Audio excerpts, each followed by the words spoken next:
السلام علیکم. په دې ویډیو کې به د حیض یا د میاشتني عادت د حفظ الصحه په اړه خبرې وکړو. حیض چې دی دا هغه وینه ده چې د رحم د داخلي برخې د تخریب څخه منځته راځي.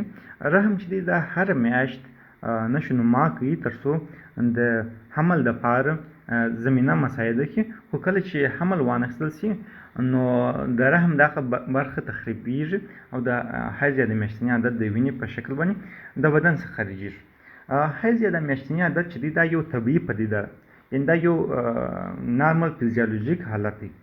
نو خو متاسفانه زموږ په هېواد کې د میاشتني عادت د حفظ الصحې په اړه باندې عامه پوهاوی ډېر کم دی، خصوصا والدین خپل اولاد سره په دې اړه باندې خبرې نه کوي او هغه ته لازم معلومات نه ورکوي.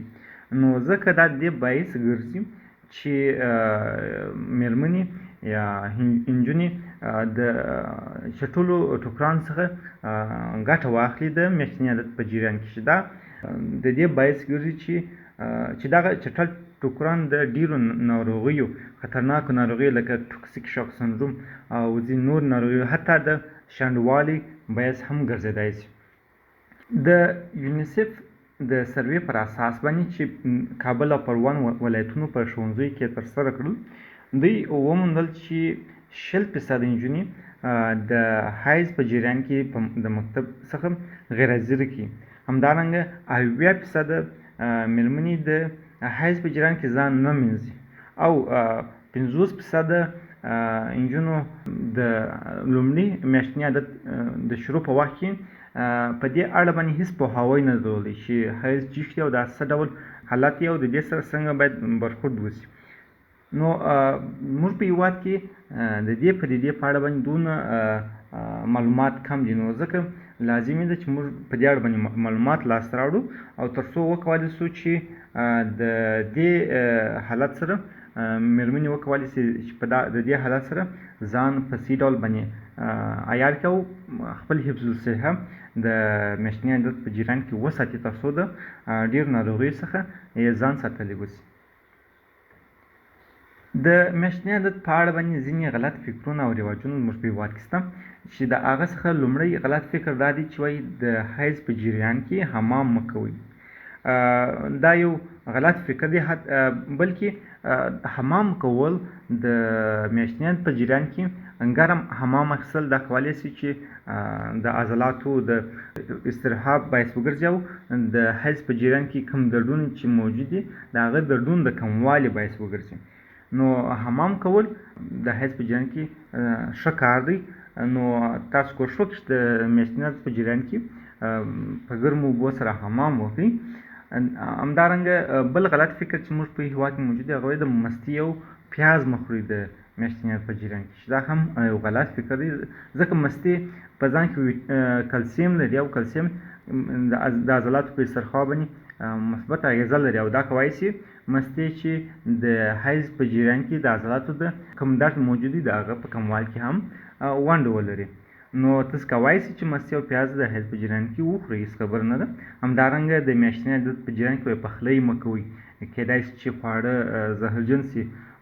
دا یو غلط فکر دی. تاسو کولی شئ چې د میاشتني عادت په جریان کې پخلی وکړئ، ځکه دا یو میاشتني عادت چې دا یو نارمل فیزیولوژیک حالت دی، په دې کې کوم بل څه نشته. نو تاسو کولی شئ په ازادانه ډول باندې پخلی وکړئ.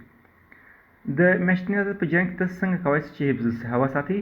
مهمه خبره د میاشتني عادت په جریان کې د حفظ الصحې د ساتلو لپاره هغه د پاړ څخه ګټه اخیستل دي.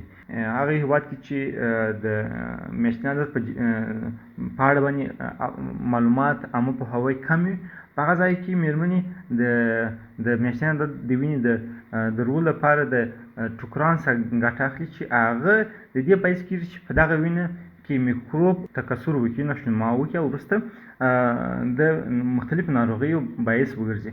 مګر که چیرې تاسو د پاډ څخه کار واخلي، پاډ چې شي دا خاص ټوکر دی چې دا کولی شي وینه جذب کړي او نه پرېږدي چې پای کې دې میکروب وده وکړي.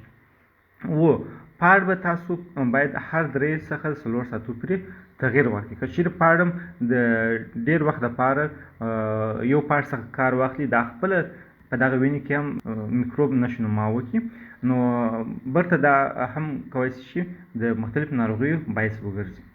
همدارنګه لاسونه ومینځئ. لاسونه پرېمینځل دا خو یو عام خبره ده، یو په هر وخت کې باید لاسونه ومینځي، خو په دا وخت کې هم چې کله تشناب ته ځئ لاسونه ومینځئ.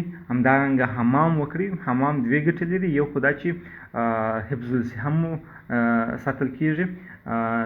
همدارنګه بله ګټه دا ده چې ګرم حمام کولی شي چې د حیض په جریان کې چې کوم دردونه موجود دي د هغوی په کموالي کې د هغوی د کموالي باعث وګرځي. همدارنګه د ډاکټر سره ووینئ. که چیرې تاسو یو د دغه حالاتو څخه ولرئ، تاسو باید د ډاکټر سره ووینئ. مثلا که چیرې وینه بهېدنه مو ډېره وي، نو تاسو باید د ډاکټر سره ووینئ تر څو تاسو ته لازمه مشوره درکړي.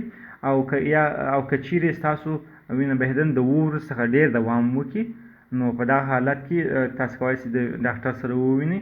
او یا هم د میاشتني عادت په جریان کې ډېر د ستړیا او سالنډۍ او د کم انرژي احساس کوئ، نو دغه حالتو کې تاسو کولی شئ د ډاکټر سره ووینئ تر څو ډاکټر تاسو ته لازم معاینات ترسره کړي او لازم مشورې په لاس درکړي، او که چیرې ضرورت و دوا او درمل هم درکړي.